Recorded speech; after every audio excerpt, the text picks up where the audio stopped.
دیکھیں میری عرض سنیں, سلسلہ رکے گا ہی نہیں. دیکھیں علی صاحب آپ ہی کہیں سر, یہ اس طرح نہیں رکے گا. یہ ایک کانسٹیٹیوشنل اور لیگل پوزیشن تو سن لیں, اس کے بعد پھر آپ بھی فلور مل جائے گا. ان کو ایکسپلین تو کر لیں دیں کامران صاحب. بہت شکریہ, بہت شکریہ, بہت شکریہ جناب چیئرمین. اور میں یہ توقع رکھتا ہوں کہ جس طرح تحمل سے اور آرام سے آپ کو موقع ملے گا, جس طرح ہم لوگوں نے آپ آنریبل سینیٹر صاحبہ آپ کو موقع ملے گا, کرے گی کہ ہم آپ کی بات کا جواب دے سکیں. اس کے بعد میں آپ کو فلور دوں گا. کیوں نہیں کر سکتی ہے بات؟ آپ سپر لا منسٹر کے طور پہ پھر پیش کریں اپنا کانسٹیٹیوشنل لیگل پوزیشن. کوئی بات نہیں ہے, نوٹ کریں نا. ہی ہیز دی فلور, آپ کا کولیگ ہیں. پلیز جناب چیئرمین بہت شکریہ. اور میں یہ توقع رکھتا ہوں کہ جس تحمل کے ساتھ اور جس طرح خاموشی کے ساتھ جو قانونی نقطۂ نظر پیش کیا سینیٹر علی ظفر صاحب اور سینیٹر محسن صاحب نے, ہم سب نے سنا. اور میں یہ بھی توقع رکھوں گا کہ یہ 2-3 منٹ کا آڈینس دیں گے تاکہ پاکستان کے عوام تک بھی یہ بات پہنچے کہ ایوان بالا میں جو آج انتخاب ہونے جا رہا ہے اس کی آئینی اور قانونی حیثیت کیا ہے. آیا یہ انتخاب ہونا چاہیے یا نہیں ہونا چاہیے, جو کہ ادھر سے یہ مطالبہ آیا ہے.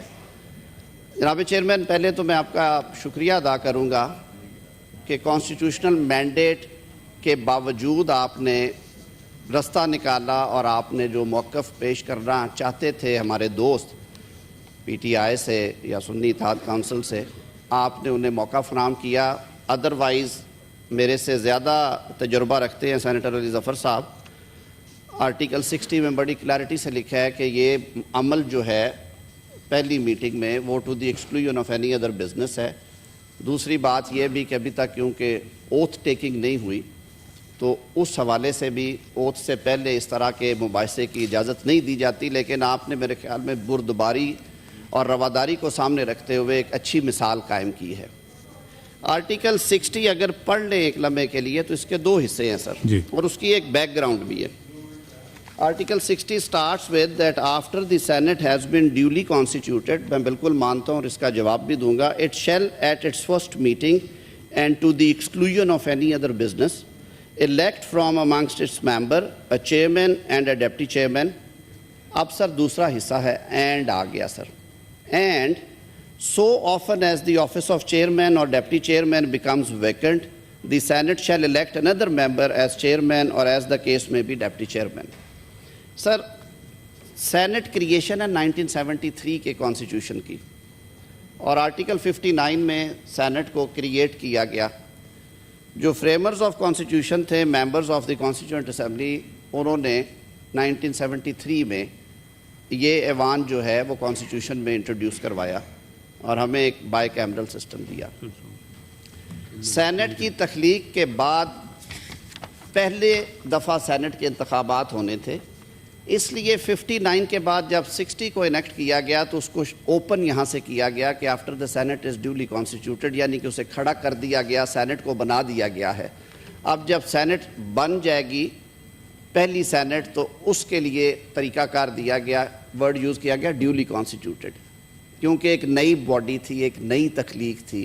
ہمارے سسٹم میں پہلے سینٹ نہیں تھی, لیکن فریمرز کے ذہن میں تھا کہ اس کے بعد ظاہر ہے وقفے سے کئی دفعہ ڈیورنگ دی سیشن اور کئی دفعہ جب سینٹ کا پیریوڈیکل سیشن ایک ختم ہوتا ہے, یہ ہاؤس کنٹینیو کرتا ہے, تو 3 سال کے بعد جب انتخابات ہونے ہیں تو اس حصے میں دوبارہ بالکل لینگویج بڑی سمپل ہے. اور میں پھر 53 کا بھی حوالہ دوں گا جس میں نیشنل اسمبلی کا ذکر کیا گیا ہے.